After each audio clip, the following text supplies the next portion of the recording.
Welcome to my channel Entertainment Team.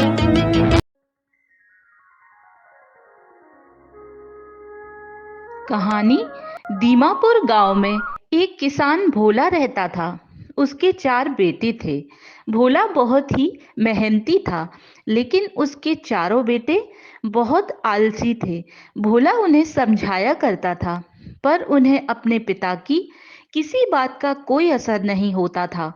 भोला जब बूढ़ा हो गया और उसे लगने लगा कि अब उसके जीवन के बस कुछ ही दिन बच गए हैं, तो उसने अपने चारों बेटों को बुलाया और उनसे कहा, सुनो मेरे चारों बच्चों, अब मेरे जीवन के बस कुछ ही दिन रह गए हैं। अब मैं कुछ ही दिन का मेहमान हूँ, लेकिन मरने के पहले तुम्हें एक राज की बात बताना चाहता हूँ। भोला के चारों आलसी बेटे भोला की बात को ध्यान से सुनने लगे।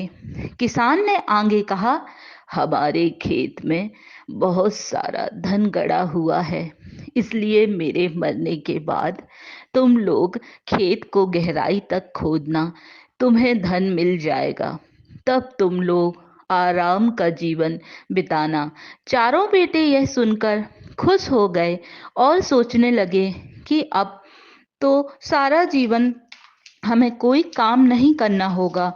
कुछ दिनों बाद भोला की मृत्यु हो गई। भोला का अंतिम संस्कार करने के बाद उसके चारों बेटे खेत में जाकर खुदाई करने लगे। कई दिनों तक खेती खोदने के बाद भी उन चारों को कुछ नहीं मिला। उन चारों को अपने पिता पर बहुत ही गुस्सा आया, लेकिन उन चारों बेटों ने सोचा, जब खेत खुद ही गया है तो क्यों ना हम लोग मिलकर इसमें गेहूं बोते हैं। उन चारों ने मिलकर खेत में गेहूं बो दिया। कुछ दिन बाद खेतों में गेहूं की फसल लहराने लगी। उन चारों ने गेहूं की फसल को काटा और उसे बाजार में बेचकर उन्होंने अच्छा खासा धन कमा लिया। उस दिन उन्हें अपने पिता की बात का अर्थ समझ आया कि उनके खेत में अपार धन छुपा है, बस उन्हें मेहनत करने की जरूरत है। उन्होंने उस दिन से जी तोड़ मेहनत करने का संकल्प लिया। इस कहानी से हमें सीख मिलती है, मेहनत का कोई दूसरा विकल्प नहीं होता। आलस छोड़ो और मेहनत करो। धन्यवाद।